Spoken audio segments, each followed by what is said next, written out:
You're not addicted to porn. You're addicted to the guilty feeling that you feel after watching porn. Yes, you heard that right. You're addicted to the guilt. If you don't know me, my name is Krishna. I help young men quit their porn addictions because I'm someone who's personally struggled with it for many, many years, and I do that by teaching the lessons that I personally learned throughout my journey as well. This is very, very interesting. This is actually something that I haven't seen a lot of people talk about when it comes to porn addiction, but I want to talk about it because it's something that I only saw and I only reflected on after I quit porn. But I think what I'm about to share with you is going to make a little bit of sense and it might help connect some dots for you. But this is a very interesting perspective, which is that you're not addicted to the pleasure necessarily that you get from watching porn. You're addicted to the guilty feeling. Yes, that shame, that guilt that you feel every single time that you relapse. You're addicted to that. It's kind of weird, right? Let me explain. The thing is that the guilt actually triggers the same dopamine relief cycle, right? So for me, after I watch porn, I would feel quite a lot of like shame and guilt. And this causes obviously just a lot of emotional pain. At least it did for me, right? I felt horrible every single time that I relapsed. I felt absolutely terrible.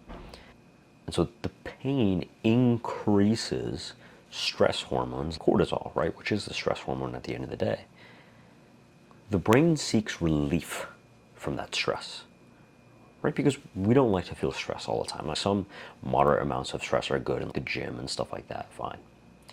Most of the time, we don't like stress, right? And to be fair, stress is not something that's healthy all of the time, right? We don't want to be chronically stressed. And the brain seeks a relief from that stress. And for me, the go-to way to relieve stress was through porn addiction. And so I watched it again. And watching that porn, it gave a little bit of a temporary relief. And then I would feel the guilt and the shame again. And then the cycle would repeat itself, right? Because I would feel the guilt, I'd feel the stress. I'd want to relieve that stress. I would relieve that stress. And I would feel guilt because of what I used to relieve that stress. And so it just becomes a self-reinforcing cycle. And so one of the interesting things was that the guilt provides a false sense of control, if that makes any sense.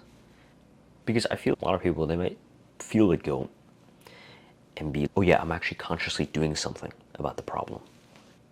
And they might be, oh yeah, I feel bad about it, so at least I care, right?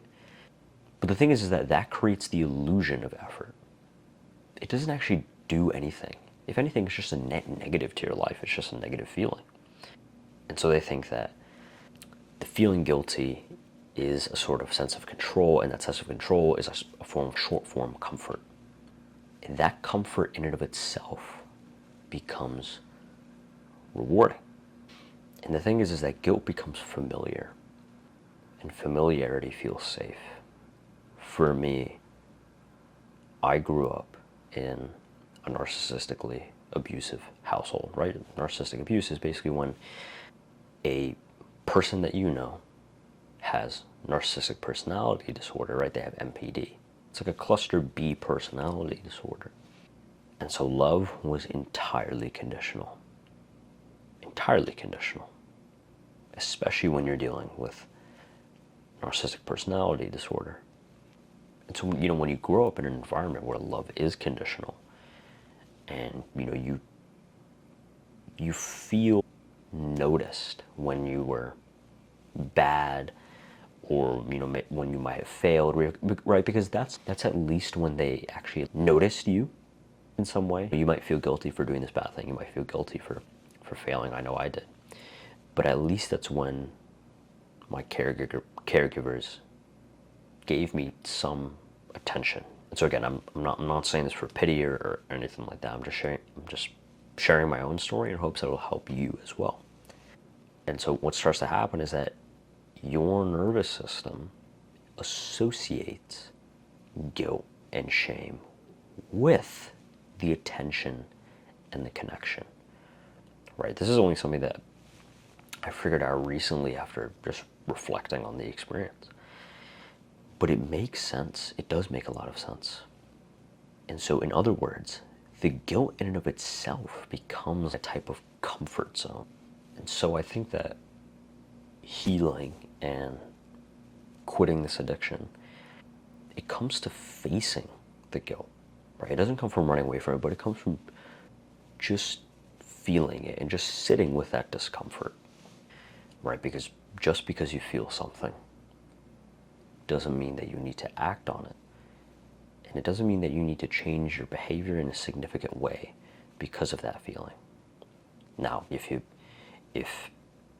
you're doing something and then all of a sudden you have a sharp pain in your leg, let's say you're squatting, you have like a sharp pain in your leg, okay, that's different. You feel that, but then you gotta stop and chill for a little bit, but that's totally different. If you feel guilt, you don't have to necessarily change your behavior in some significant way because of that guilt.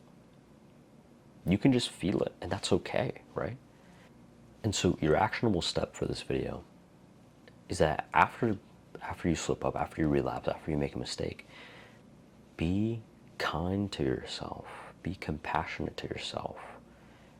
That harsh inner critic that you might have that's always critiquing you, it's like, why did you do this? You're a failure, this and that.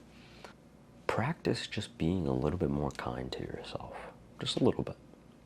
Maybe write one sentence down of you practicing your compassion skill instead of self-hatred, right?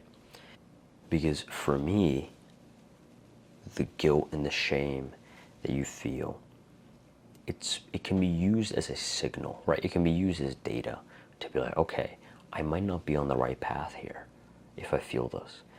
But that doesn't mean that you need to indulge in it further. You can feel it, and that's okay. You should feel it. But then you should just let it pass through you. Let it pass and be kinder to yourself. Because that's how I was actually able to quit. It wasn't through shame and guilt. It was through kindness.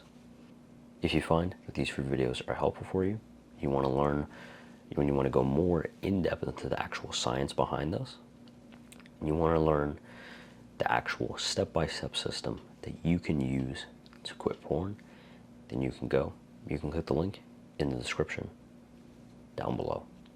I hope this video helped you, bro. Take care.